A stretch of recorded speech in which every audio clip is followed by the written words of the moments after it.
para pinsepuh sesepuh haji sepuh ingkang agung estu tidak piyaning kautaman ingkang dhateng para pangemban raja satya ingkang pinambet wonten sumring padatan pranatan hancur dadi patuladan saking para braya para rawuh kakung putri ingkang pindah mekaten anggen kula ngaturaken lenceng gotra wacana kau pensirat pojo pinang kanten sareng sang Yayu para Aprilia yang abawus koiro Sofyan Purwo Madya Pinasana Palsu Surabaya awitan samudi pangesti saking para rawuh kakung putri ingkang menika wonten kekirangan samutawis kutan ingkang ageng sampun propang sami ingkang tanpa upami semoga dawuh panggan pargan prasaja kita purnami kanthi lapalahan balastri alhamdulillahirabbil alamin punduripun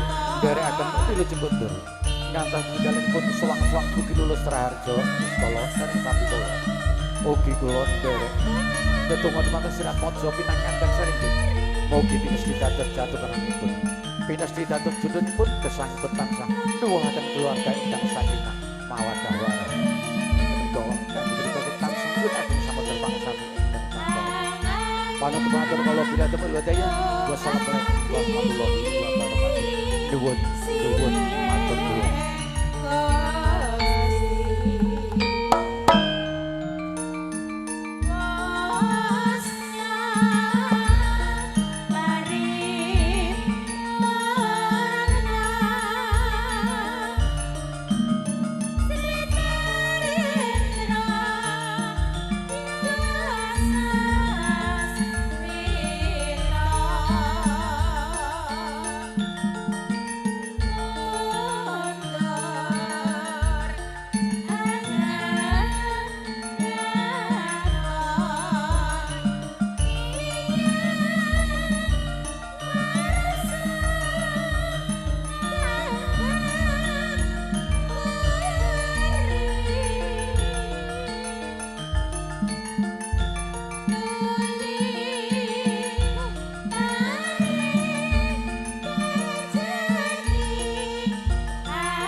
Badar terus ra kondur kok. Mboten langkung para kadang saking Larasati ing ngaturaken wilujeng tindak wilujeng kondur. Kunjuk dumateng sagung para tamu langkung-langkung barayogung saking RT 7 RW 3 ugi RT 6 RW 3 ugi samargi-margi konduripun tansah pinayungan miwah kinayoman kawilujengan. Samangke nadyan purna lumadhening upacara panglipur Larasati tumuli kalajengaken malih mboten ketang setunggal kalih 3 lelagon maliki kunjuk dumateng para kadang-kadang kaneman sinawi nyakapi totos pakaryan ya kewajiban kangge jampi saya sawetawis ugi kunjuk dumateng para-para ingkang derek kapundhut gamaripun nyawiji putra temanten saged kalajengaken malih samangke keparang nyakati patengganipun putra temanten. Terkhusus juga buat teman-teman dari mempelai berdua dimohon jangan pulang dulu nanti berkenan memberikan doa restu berfoto bersama. Lantunan tembang-tembang bersama Larasati campur sari tersaji buat penjenengan semuanya. Beralih dalam suasana. Kali ini tembang-tembang nuansa dangdut spesial tersaji buat penjenengan. Satu tembang yang perdana kehadiran Jeng Ayu Irma Larasati, musik campur sari.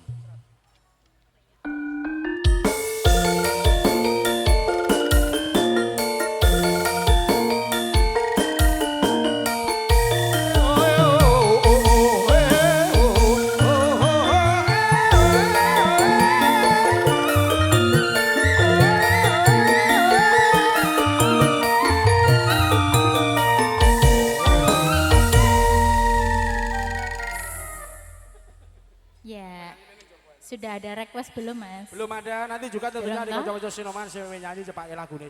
Kali ini di Irma, monggo lagunya. Yang penting bisa menghibur konco-konco semuanya dan juga keluarga. Kali ini kasih yang kalem-kalem dulu, boleh?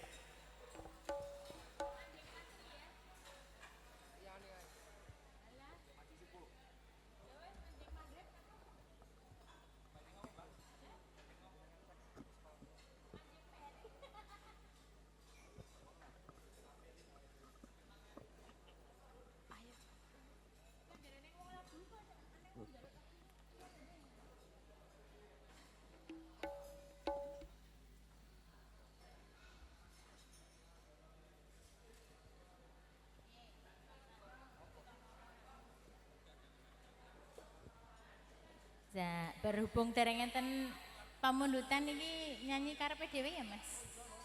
Menurut keyakinannya dhewe-dhewe. Ayah. Apa requestnya Mas? Hah? Apa? Anu, kerinduan. Yo, layan sik duet kene ya ora apa-apa. Banget. Lah, sapa sing duet? Sapa duete iki Sinoman? Oh. Alek lagi repot. Ya, habis ini ya.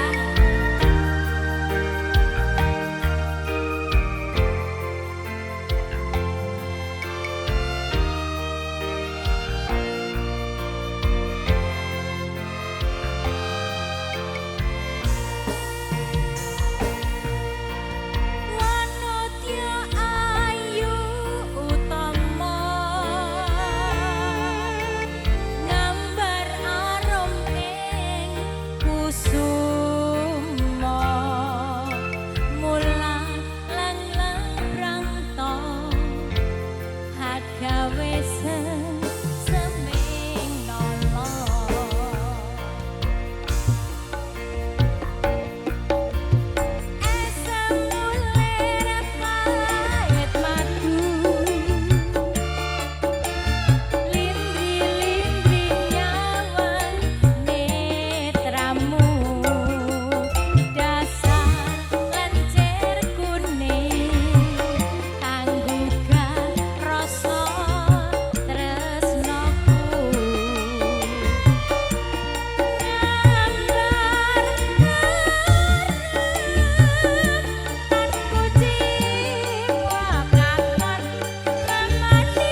Ayo.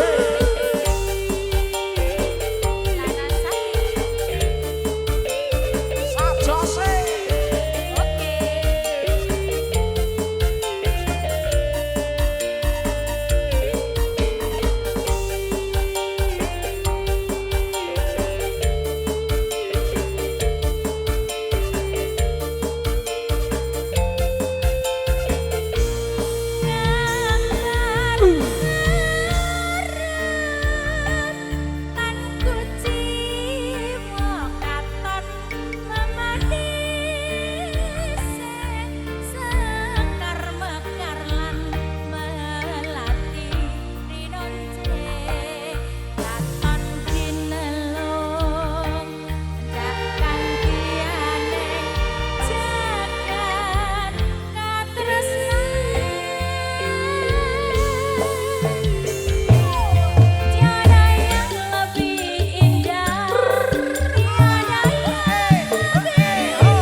Salam pambuka bersama Larasati, Adir Jeng Ayu Irma.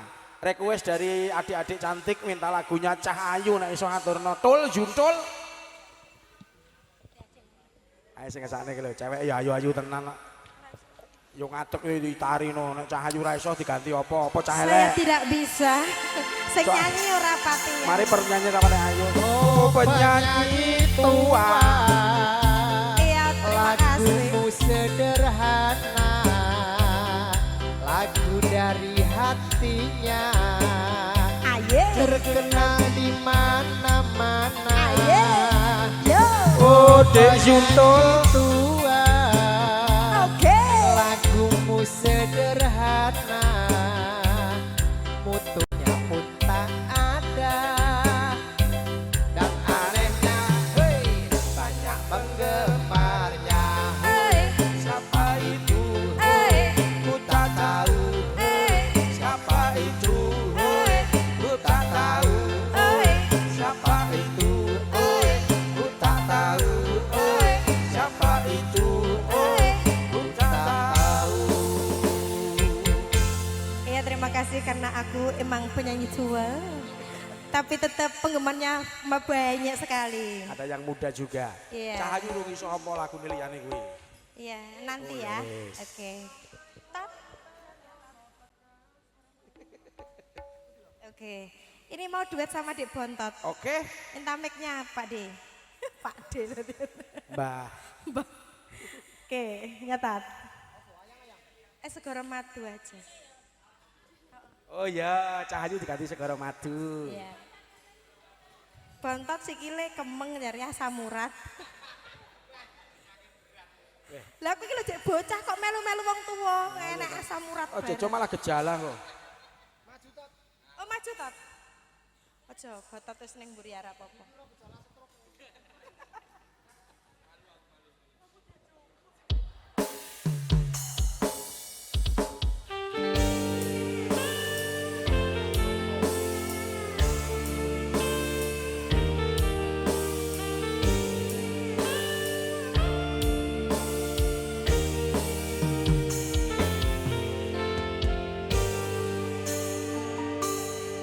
Wengi sepi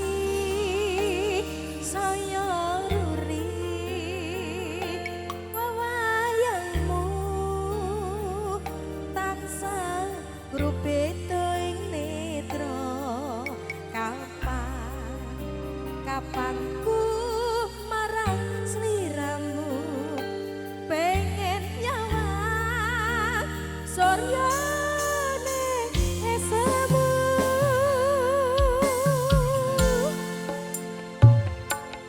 suwung lewo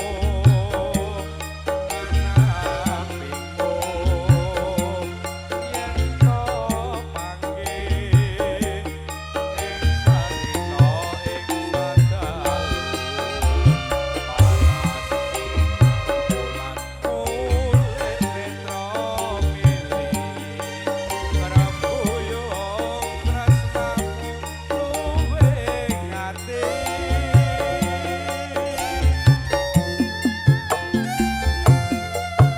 pepujanku kepengin impianku urung tresno yen ra karo sliramu kasmaranku lerasa koromaku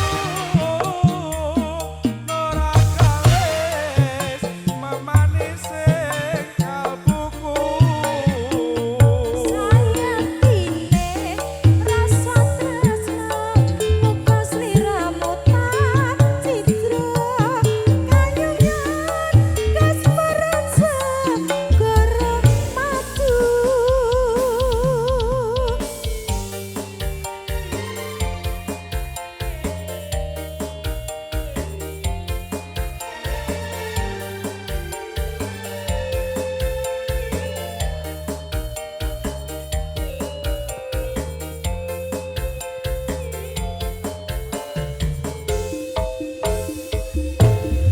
suwung lewo mana bingo yen to panggih ing sarena ing sadalu waras bulan mulir tirta milih rambuyung tresna luwih ngati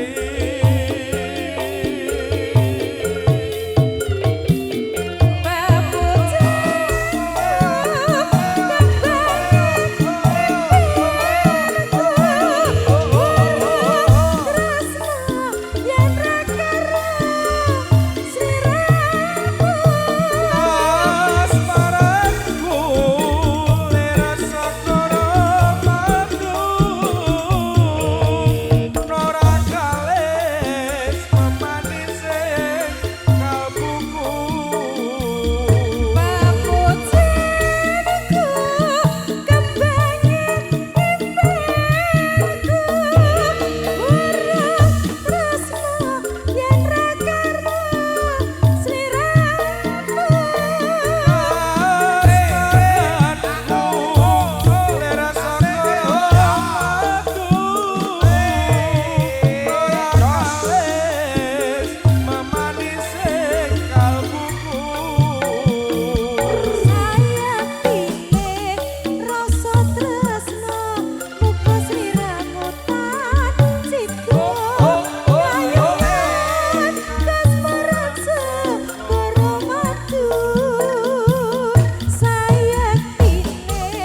Rasa tresno muga sliramu tak citra kayuyan kasmaran segara madu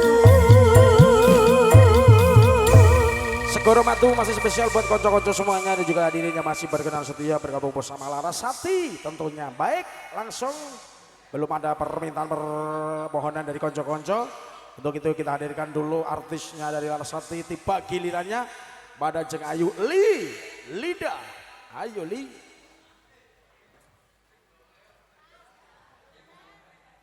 Konco-konco sinoman dipun suwun foto se ojo do cucul, jodo salin.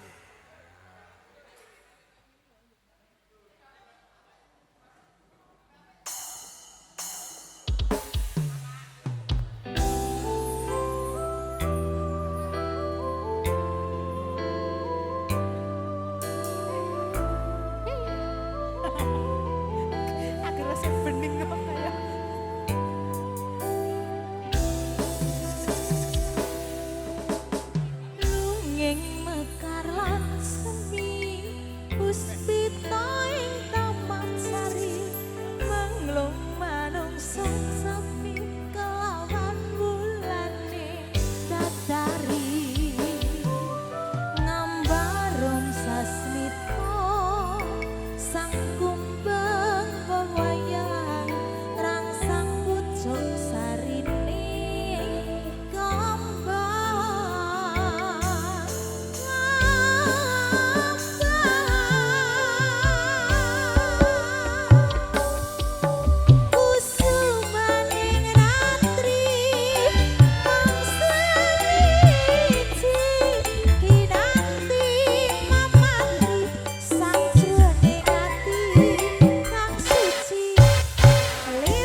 Wijaya bersama Jeng Ayu Linda. Yo Sinoman gaweane rampung sing arep nyanyi kerinduan mau sapa? Mas Botot.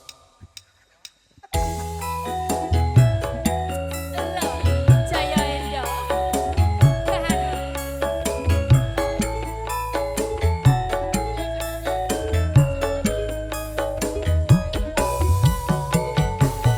Perwakilan Sinoman yang bisa Katrina Sejati maju sini bro.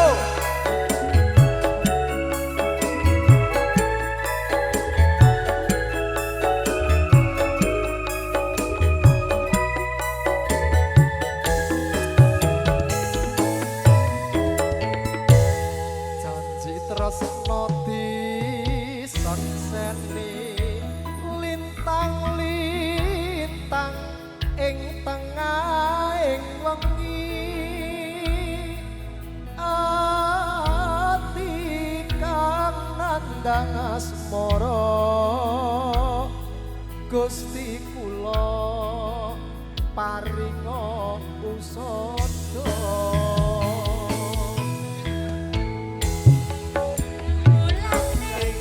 Iya.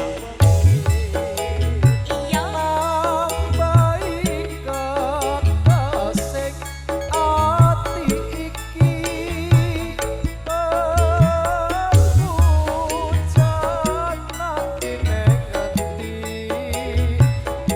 wong ayu kang taati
demikian berakhir sudah kebersamaan kita di kesempatan siang hari ini.